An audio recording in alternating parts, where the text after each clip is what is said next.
Hello class, ये है exercise 12.1 question number 3 part 1।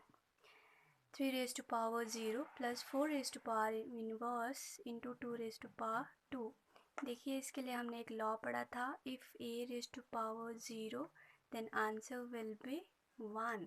तो 3 रेज टू पावर की जगह क्या आएगा answer 1 and plus 4 inverse into 2 raise to power 2। So पहले हम क्या करेंगे, जो ये इन्वर्स है इसको हम प्लस फॉर्म में लाएंगे। कैसे ला सकते हैं, हमने एक लॉ पढ़ा है कि ए रेज़ टू पावर अगर माइनस में है तो क्या करेंगे, उसको हम उल्टा कर देंगे 1 ऑन ए, तो m जो यानी कि जो पावर है वो पॉजिटिव हो जाएगी। तो 1 प्लस 1 ऑन 4 और ये आ गया आपकी पॉजिटिव पावर। ठीक है, तो 4 को 1 टाइम मल्टीप्लाई करेंगे तो 1 ही आएगा। लिखना है लिखिए, नहीं लिखना तो भी इसकी ज़रूरत नहीं है। इंटू 2 रेज टू पावर 2, तो 2 को 2 टाइम मल्टीप्लाई करेंगे कितना आएगा 4। तो इसको हम सॉल्व कर लेते हैं।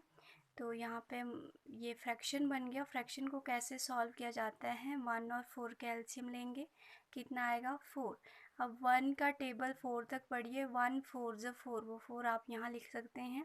4 1 ज़ा, अब 4 का टेबल 4 तक पढ़िए, 4 1 ज़ा 4 1 ज़ा। ठीक है, अब ये जो यहाँ ये आंसर आए हैं इसको हम न्यूमरेटर से मल्टीप्लाई कर देते हैं। तो 4 1 ज़ा हो गए 4, 1 1 ज़ा हो गए 1। अब आप इसको साफ कर सकते हैं, आपकी जानकारी के लिए था। ठीक है, इंटू 4, तो 4 प्लस 1 कितना हो गया 5, है ना, और अपॉन 4 इंटू 4, तो 4 से 4 कैंसिल हो गया, आंसर आ गया आपका 5। तो थर्ड का सेकंड पार्ट है 2 raise to power minus 1 into 4 raise to power minus 1 divide 2 raise to power minus 2। तो सबसे पहले हमने माइनस वाली पावर्स पे ही काम करना है। तो हमें पता है कि if a raise to power is a negative power, तो क्या करेंगे, उसको 1 ऑन करेंगे और पावर पॉजिटिव हो जाएगी according to law of exponent. तो 2 अपॉन 1 है ये। ठीक है, तो ये क्या हो जाएगा 1 अपॉन 2 और 1 पावर आ जाएगी यहाँ पे, इंटू 1 अपॉन 4, 1 पावर यहाँ पे, और बाकी चीज़ वैसे ही लेते चलना है। यहाँ पे भी सेम है, नेगेटिव पावर है तो ये भी होगा 1 अपॉन 2 रेज टू पावर 2। ठीक है, अब क्या करेंगे, 1 लिखना ज़रूरी नहीं, इसको सॉल्व कर लीजिए क्योंकि 2 को 1 टाइम मल्टीप्लाई करोगे 2 ही आएगा। ठीक है, 1 1 ज़ा 1। आपस में फ्रैक्शन कैसे सॉल्व होता है, मल्टीप्लिकेशन वाला डायरेक्ट होता है, न्यूमरेटर से न्यूमरेटर मल्टीप्लाई होता है। 1 1 ज़ा 1, 2 4 ज़ा 8। लेकिन अगर एडिशन हो, जैसे हमने पिछले क्वेश्चन में किया एडिशन या सब्ट्रैक्शन, तो वो होता है एलसीएम से। ठीक है, अब ये होगा divide 1 on 2 raise to power 2, क्या हो गया 4, क्योंकि 2 को कितने टाइम मल्टीप्लाई किया हमने 2 टाइम। ठीक है, अब इसको कैसे सॉल्व करेंगे, हमने सीखा है डिवाइड कैसे करते फ्रैक्शन को, इसको मल्टीप्लाई में बदलिए और जो नेक्स्ट है वो उल्टा हो जाएगा, उसको पुटा करना आपने। 1/4 का क्या हो जाएगा 4/1। तो ये क्या आ गया आपका 4 1 ज़ा 4, न्यूमरेटर इंटू न्यूमरेटर। ठीक है, डिनोमिनेटर इंटू डिनोमिनेटर। अब इसको काट दीजिए, तो इट शुड बी 4 1 ज़ा 4, 4 2 ज़ा 8, तो 1/2 आएगा आपका आंसर। अब इसका थर्ड पार्ट है आपके सामने। तो ये एक और लॉ से मैच हो रहा है, वो लॉ है आपका if a on b has whole bracket. ठीक है, दिस मीन्स वो जो पावर है वो न्यूमरेटर की भी है एंड डिनोमिनेटर की भी है। तो फर्स्ट स्टेप हम यही करने वाले हैं कि अगर ये जो होल ब्रैकेट के बाहर पावर है ऊपर है, दिस मीन्स वो नीचे भी है, क्योंकि इसमें जो ब्रैकेट लगा है वो होल ब्रैकेट है। ठीक है, इसको भी हम सेम लिख लेंगे, 3 की -2 प्लस 1 की -2 एंड 4 की -2। सेकेंड स्टेप रहता है कि हम जो पावर है उनको नेगेटिव में ना करके पॉजिटिव लाएं। तो पॉजिटिव के लिए भी हमारे पास एक रूल है, ए रेज टू पावर -m, तो वो प्लस करने के लिए हमें 1/a करना होगा, यानी ये उल्टा करना होगा। 1/2 का क्या बन जाएगा, सॉरी 1/2 का क्या बनेगा 2/1। ठीक है, पावर पॉजिटिव हो जाएगी, प्लस ये भी क्या हो जाएगा 3/1 और पावर पॉजिटिव हो जाएगी, ये भी क्या हो जाएगा 4/1 और पावर्स गेट पॉजिटिव।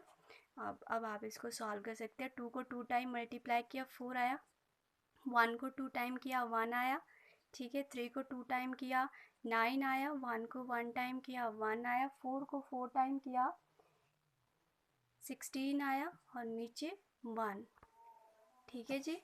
अब क्या है, आपको दिख रहा है सारे डिनोमिनेटर सेम है, वैसे 1 नीचे लिखना ज़रूरी भी नहीं होते, ख़त्म हो जाएगा, ठीक है। तो चलो अगर हमने लिख लिया तो देखो ये आ गया 29/1 और ये सीधा आंसर आएगा आपका 29, ठीक है। स्टेप वाइज चलना है आपने। पहले तो आपने अगर ऐसा है तो पहले दोनों के साथ लगा ली पावर्स, फिर उसको पॉजिटिव करना है। आते हैं नेक्स्ट पे। सो जी ये है आपका 4th पार्ट। तो सबसे पहले तो हमें इसकी पावर इन्वर्स दिख रही है जो नेगेटिव है, तो पॉजिटिव करने के लिए हमारे पास लॉ है a⁻⁻m, तो ये आएगा सॉरी 1/a⁻m, तो ये आ गया 3/1 है ये, ठीक है। सबके नीचे 1 होता है तो उल्टा करके ये आएगा 1/3, ठीक है, raised to power 1 प्लस 1/4 1 लिखने की ज़रूरत वैसे नहीं होती है, जैसे आपको सही लगता है वैसे कीजिए, ठीक है, वैसे ज़रूरत नहीं है। अब हमने क्या पढ़ा है कि भाई वही चीज़ जो हमने पढ़ी थी कि अगर बाहर जो है पावर है इस तरह से, सॉरी दिस मीन्स ये सबकी पावर है अंदर, ठीक है। वैसे तो आप ये ब्रैकेट पहले सॉल्व कर सकते हैं इसको एलसीएम लेके, लेकिन मैं प्रेफर करूँगी आप सीधा कर लीजिए। देखिए 1/3 इसकी भी पावर 0 प्लस 1/4 अलग अलग मैं लिख रही हूँ, सबकी पावर 0 है, 1/5 0, क्योंकि जब हम इसका एलसीएम लेंगे तो मेथड काफ़ी लंबा चला जाएगा, क्योंकि इसका आंसर आना तो 1 ही, इसका जो आंसर है वो एक चीज़ का 1 आएगा। जैसे हमारे पास लॉ था a⁻0 कितना आ रहा है 1, ठीक है। तो ज़्यादा आगे ना करते हुए, ये थोड़ा गलत हो गया, सॉरी फॉर मिस्टेक्स। तो देखिए क्या है, मान लीजिए पूरा जो टर्म है वो a है, ठीक है, a मान लो, तो a⁻⁻ क्या है यहाँ पे 0, ये पूरा मैं a मान रही हूँ, इसकी पावर 0 है, तो a की पावर 0 का आंसर कितना आता है 1, तो यहाँ पे सीधा ही आंसर आपका 1 आ जाएगा, क्योंकि ये पूरा का पूरा हमने a मान लिया है। ऐसा ना करते हुए आप इसको क्या कहते हैं, जो इसका पहले एलसीएम लो, फिर इसको डिवाइड करो, फिर जो भी है कैलकुलेशन लंबा चला जाता है, आप सीधा इसको a मान के 0 करके 1 आंसर लिख सकते हैं।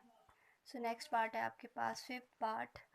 तो इसमें इस कुछ इस तरह से है, अंदर आपकी जो पावर है वो है -2 और बाहर जो पावर है वो है 2, ठीक है बच्चों। तो सबसे पहला स्टेप हमारा क्या रहेगा, जो अंदर वाली पावर है उसको हम दोनों के साथ लिखेंगे, क्योंकि हम जानते हैं कि a ऑन b और उसमें अगर पावर लिखी हो दिस मीन्स वो पावर न्यूमरेटर के साथ साथ डिनोमिनेटर की भी है। तो वैसे ही मैं करने वाली हूँ, यहाँ आप अंदर वाला ब्रैकेट देख रहे हो, -2 है पावर, दिस मीन्स ये पावर न्यूमरेटर की भी है और डिनोमिनेटर की भी है। तो फर्स्ट हमारा ये स्टेप रहेगा। सेकंड स्टेप रहेगा हमारा, और साथ में आपके पास बाहर पावर आ गई 2, ठीक है। सेकंड स्टेप रहेगा कि हम पावर्स को पॉजिटिव कर दें, कैसे, अकॉर्डिंग टू दिस लॉ, ठीक है, 1/a⁻m, यानी ये उल्टा हो जाएगा, 2/3 हो जाएगा 3/2, इसका अपना माइनस आपने साथ लेते चलना है, उसको हम चेंज नहीं कर सकते। तो यहाँ 2 यहाँ 2, अब हमने पॉजिटिव बना ली है पावर्स, ठीक है। नेक्स्ट क्या होगा आपका, आपको पता है कि पावर ऑफ पावर अगर इस तरह से है आपके पास, पावर ऑफ पावर जैसे कि यहाँ भी पावर यहाँ भी पावर, दिस मीन्स ये पावर अंदर दोनों के साथ क्या हो जाएगी, पावर्स आपस में मल्टीप्लाई।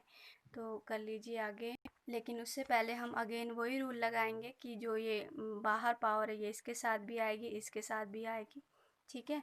तो देखो ये कैसे लिखेंगे आप, 3/, जैसे भी आपको सही लगता है आप वैसे कर सकते हैं, ठीक है। 2 तो ये 2 ऊपर भी मल्टीप्लाई होगा, नीचे भी मल्टीप्लाई होगा, क्योंकि हमने रूल पढ़ा है भाई a by b of m। This means a by b, a का भी m, b का भी m। ठीक है, तो ये जो ब्रैकेट दिख रहा है दिस मीन्स ये 2 इसका भी है और इसका भी है। ठीक है, सो आगे सॉल्व कर देते हैं। 3 रेज टू पावर 4 कैसे आया, 2 इंटू 2 4। ठीक है, -2 2 रेज टू पावर 4। अब हम इसको सॉल्व कर देंगे क्योंकि एक्सपोनेंट तक तो आंसर कहा नहीं गया है, सॉल्व करने को कहा गया है। तो 3 को 4 टाइम मल्टीप्लाई करना है एंड -2 को भी 4 टाइम आपने मल्टीप्लाई करना है। तो कितना आया बच्चों, 3 3 ज़ 9, 9 3 ज़ 27, 27 3 ज़ 81। ठीक है, पहले मैं माइनस माइनस ज़रा मल्टीप्लाई कर दूँ, minus minus plus, plus minus minus, minus minus minus plus, तो प्लस में आंसर आएगा, यहाँ पे माइनस नहीं लिखेंगे हम। 2 2 ज़ 4, 4 2 ज़ 8, 8 2 ज़ 16। तो ये आपका आंसर है last. Okay then, bye bye.